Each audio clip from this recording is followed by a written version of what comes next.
우리가 에덴 동쪽에 우리가 살고 있죠. 인류는. 처음에 하나님이 지으셨던 그 아담과 하와가 에덴에서 쫓겨나는 이유로 이 에덴의 동쪽에서의 사는 삶은 하나님이 원래 의도했던 그런 인생의 삶과는 너무나 다른 삶이 펼쳐졌죠. 하나님이 보시기에 너무나 좋았던 그런 인간의 모습들이 계속해서 정말 그 창조의 목적에 어긋나는 이런 인생. 그러다 보니까 인생은 우리가 누구나 그러죠. 인생은 뭡니까? 인생은 대부분 부정적이에요. 인생은 뭡니까 할 때 누가 인생은 뭐 찬란하죠. 인생은 뭐 멋지죠. 이런 얘기보다 다 보면 인생은 뭐 고나하다. 뭐 인생은 이렇다 저렇다. 대부분 보면 부정적인 얘기들이 많죠. 뭘 말하냐? 사람들에게는 근원적인 목마름들이 다 있다는 거예요. 뭔가 채워지지 않는, 정말 그 안에 있는 내면의 그런 목마름들이 너무나 은연중에 아니라 아예 이게 에덴의 동쪽에 사는 사람들의 특성과도 같이 자리 잡고 있다 하는 거죠. 우리 유명한 그 시편 42편 1절에 보면 시편 기자가 이렇게 고백하죠. 하나님이여 사슴이 시냇물을 찾기에 갈급해함 같이 내 영혼이 주를 찾기에 갈급하다. 이 시편 기자 가만 보니까 목마름, 인생의 목마름. 그런데 최고의 목마름이 뭐냐?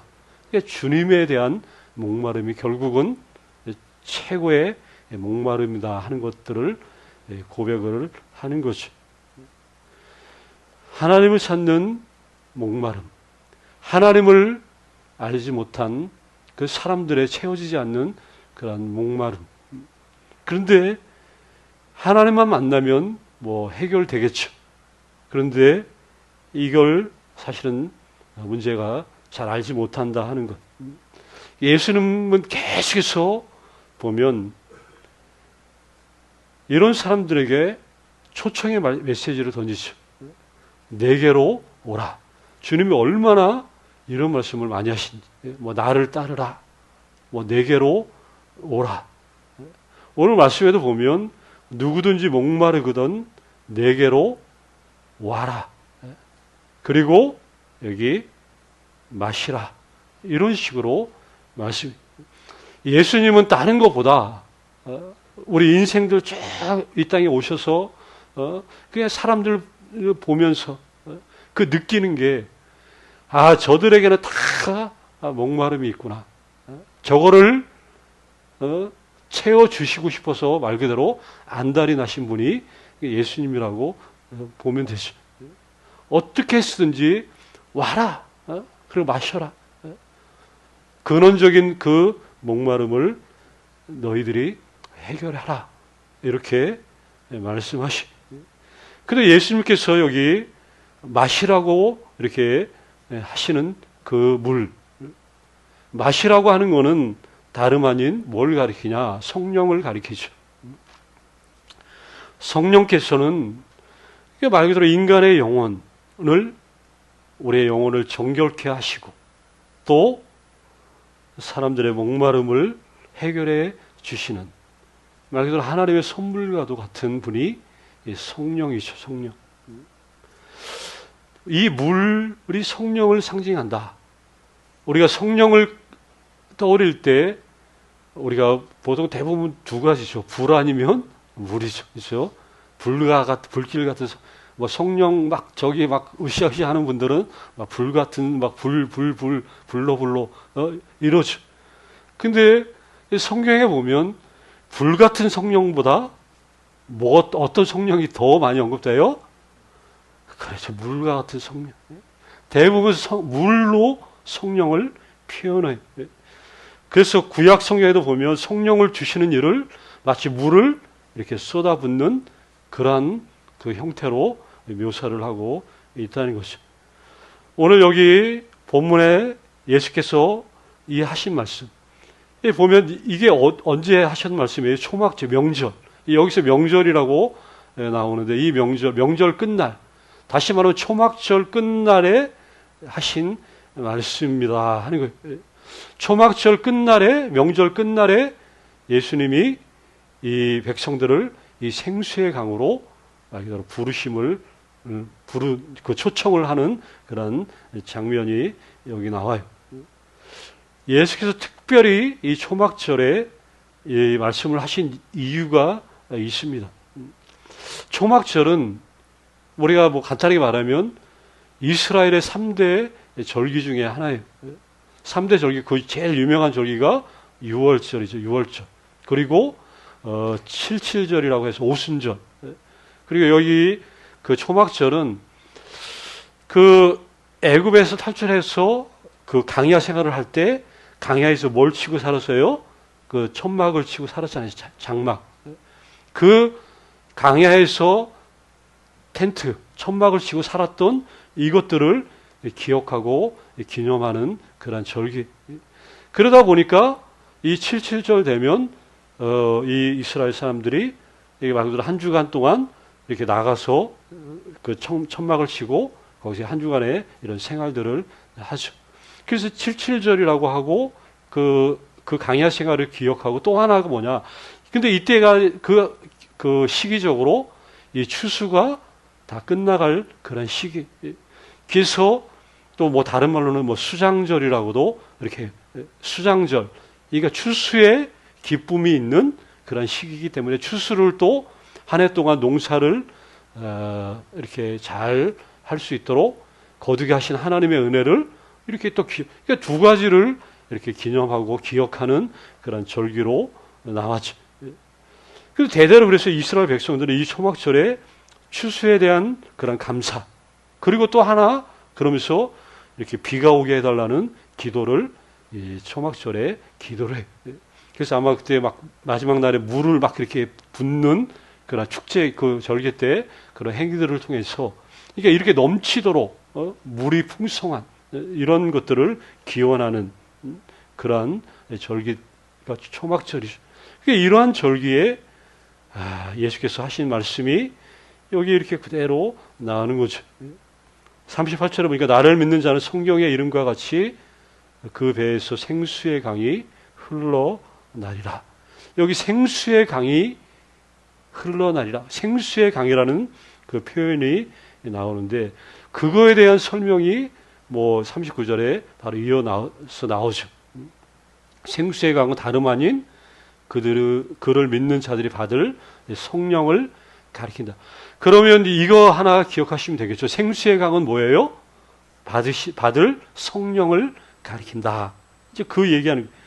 자, 근데 이 생수의 강이라는 개념을 좀 더 우리가 깊게 이해하려면 우리 그 유명한 에스겔서 그 47장, 48장에 쭉 나오는 그 말씀을 우리가 좀 알아야 됩니다. 에스겔서에 나오는 여기 생수의 강, 여기에 보면 생수의 강이 흘러나온 곳이 어디냐? 성전이에요, 성전.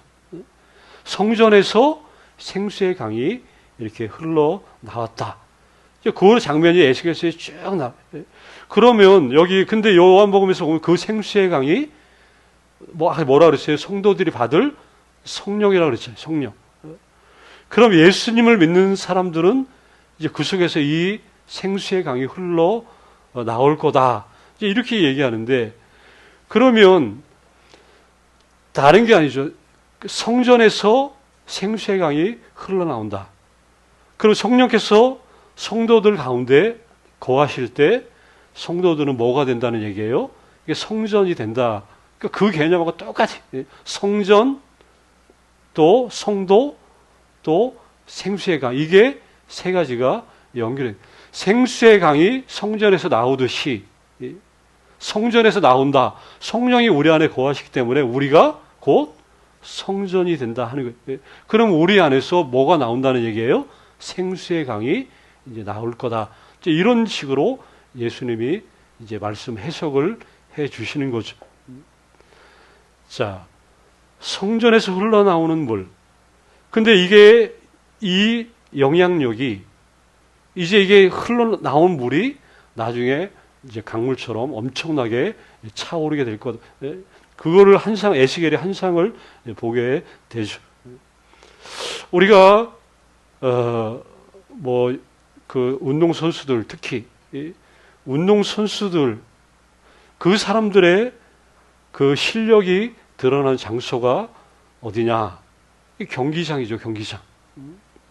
경기장 그래서 그 경기장에서 그 실력을 발휘하기 위해서 얼마나 끊임없는 훈련과 연습, 준비, 몸을 만들고 막 계속해서 끊임없이 훈련을 하고 그 아마 막 정말 고통스러운 그런 가정들을 이렇게 지내는 것. 근데 결국 이 모든 것을 말 그대로 펼쳐 보일 그 무대가 따로 있다는 것이죠. 그러면 반대로 말해서 그럼 우리들의 무대는 과연 어딘가? 성도들의 무대는 어딘가? 강범위하죠, 생각보다. 강범위한, 그러니까 결국 성도들의 무대는 어디냐? 그러니까 우리가 거하는 곳은 그 어디나 우리들의 무대가 된다는 것이. 동서남북 그곳이 어디일지라도 내가 있는 곳, 그곳이 하나님의 무대와 동시에 나의 무대가 되는데 하나님의 무대이면서 나의 무대가 되는 것은 다른 게 아니죠.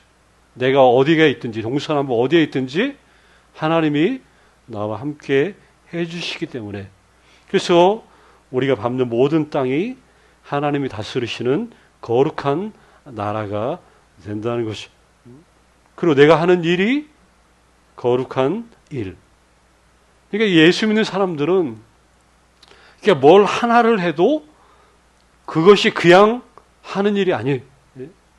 이걸 갖다 구분하면 우리는 계속해서 이제 문제가 생깁니다. 예수 믿는 사람들은 제일 뭘 잘해야 되냐? 구분하는 거를 멈춰야 돼. 구분하고 자꾸 하는 것들은 이게 제 말 그대로 잘못된 그런 부분이죠. 내가 하는 일, 집에서 설거지를 하고 청소를 하고 뭐 휴지를 줍고 또 회사에서 일하고 뭐 하고 하는 모든 일들 이거를 갖다가 무슨 일이라고 그래요? 성직이라고 그래요. 성직이라고. 거룩한 일이다. 거룩한 일. 왜냐하면 거룩한 부르심을 받은 것이기 때문에 우리가 하는 모든 것들은 그냥 성직이 된다는 거예요.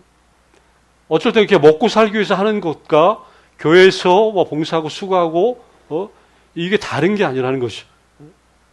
모든 것 자체가 성직이라는 그 개념을 우리 주님이 가져오신 거예요. 그래서 이 세상, 이 삶의 무대에서 우리가 성도로 살아가는 거죠. 자, 에스겔서 여기 말씀에 그 구약에 다시 한번 거기를 언급하면 에스겔서 말씀에 나오는 그 성전, 그 성전에서 흘러나오는 그 생수의 강은 성전 그 담을 넘어서 그 성전 너머의 세상에 변화를 가져왔다는 것이죠. 거룩한 성전에서 시작된 물이 성전 너머에 있는 세상이라고 하는 그 죽음의 바다에 새로운 생명의 기운을 가져다 주는 이것들을 치유하는 그 일들을 했다. 마찬가지로 똑같다는 얘기죠. 성도들에게 흘러나오는 이 생수의 강인 성령은 우리의 주변에 분명한 변화를 가져올 거라는 것. 이게 주님이 우리를 부르신 그 부름의 뜻이. 이 변화가 근본적으로 생명을 주는 말 그대로 풍성한 변화인데 여기서 한 가지 중요한 진리가 뭐냐? 큰 강물이 되어서 이르는 곳마다 풍성한 뭐 생명의 뭐 치유와 변화가 막 그 가져갔던 그 물의 시작을 처음을 보면 이게 처음에 처음부터 이렇게 막 정말 쏟아지듯이 폭포수처럼 쏟아졌던 그런 물이 아니었다는 것이죠. 처음부터 풍성한 것이 아니라 그 시작이 너무나 미미했던 그 시작이. 출발이 미미한데 나중이 어떻게 된 거예요? 넘쳐나는 역사가 성전에서 이루는. 내 안에 계신 성령님의 역사를 우리가 가소평가해서는 안 된다는 것이. 내가 하는 그 작은 일, 뭐 누구도 알아주지 않을 그 일이지만, 근데 내가 하는 일, 뭐 단순히 그게 뭐 대단하다고 누구도 하나 생각하는 사람은 없겠지만, 근데 그 일이 가소평가되어서는 안 되는 엄청난 일이라는 것들을 내 스스로 내가 알지 못하면 내가 믿음을 가지고 성도로 살아가는 나의 삶의 복됨과 부요함을 우리가 놓치고 사는 것과 같다는 것이. 물의 근원은 항상 작아요.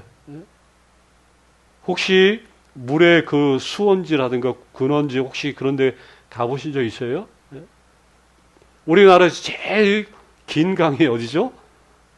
낙동강이에요. 낙동강. 500km가 넘는. 그 낙동강 그렇게 500km가 넘는 어마어마한 길이. 물론 저 막 우리나라 뭐 작으니까 그나마 한 500 몇 킬로밖에 그 정도 되죠. 근데 이 낙동강, 이 엄청난 그 강의 수원지를 보면 어디에 출발지 보면 그냥 작은 곳이 작은 거. 그 저희 태백에 혹시 가시면 그 항지 연못이라고 거기 가면 이렇게 이렇게 연못처럼 조그만 이렇게 웅덩이 같은 데가 있어요. 거기 물이 막 그렇게 쏟아 나오는데 거기가 낙동강의 발원지라고 그래요. 누가 봐도 여기서 나오는 이 물이 수백 킬로를 흘러가면서 뭐 강이 되고 이렇게 될 거라고 그것만 보면 생각하기가 좀 어렵죠. 근데 어쨌든 이런 작은 물줄기가 색강이 되고 나중에 큰 강을 이루고 이게 결국 바다까지 흘러 넘친다. 그러니까 모든 강물의 시작은 그저 작은 물줄기. 성경에는 이렇게 이런 그 큰 변화가 계속 미미하게 시작된다는 것을 반복적으로 말씀하시고 그 중에 유명한 이야기가 구약에 보면 이스라엘의 그 악한 왕 아하 그리고 그 부인 누구예요? 악한 왕비 이세벨. 그때 이 바알 숭배 때문에 이스라엘의 가뭄이 들잖아요.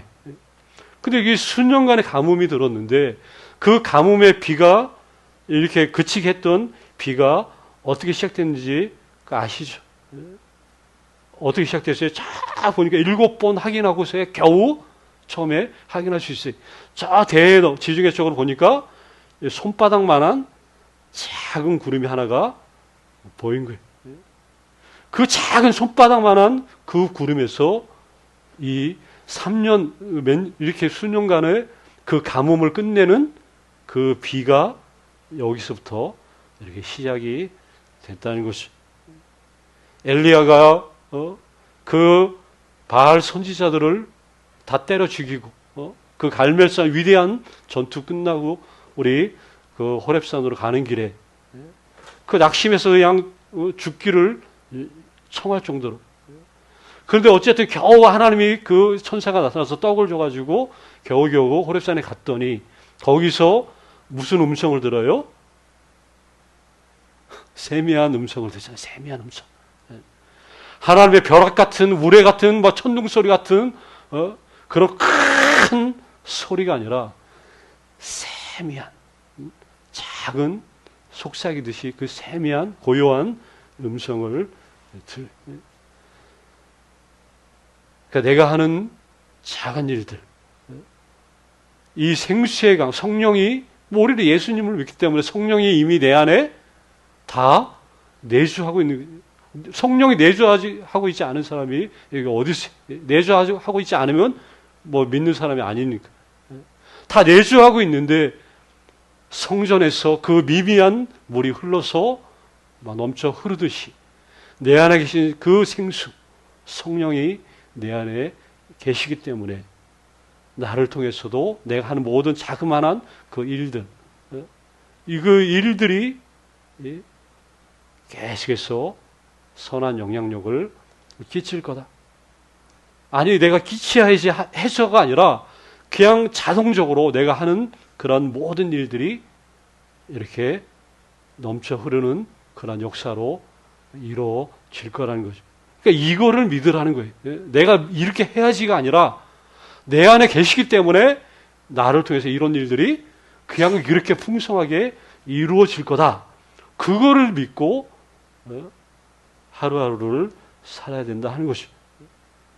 그렇다고 당장에 뭐 한 방에 뭐 한숨에 단숨에 뭐 어떤 것들이 해결되고 이런 경우는 그냥 없다라고 보면 되죠. 그냥 작은 시작, 내가 하는 작은 일의 그 소중함을 알고만 있다면 우리가 치유, 뭐 회복, 이 죽음의 세상에서 생명의 변화를 가져오는 우리 안에 거하시는 성령의 그 능력들이 자꾸만 보여지고 나타나게 될 거라는 거예요. 사람들 알아차리든 못 알아차리든 그게 중요한 게 아니죠. 내 안에 계신 성령 때문에.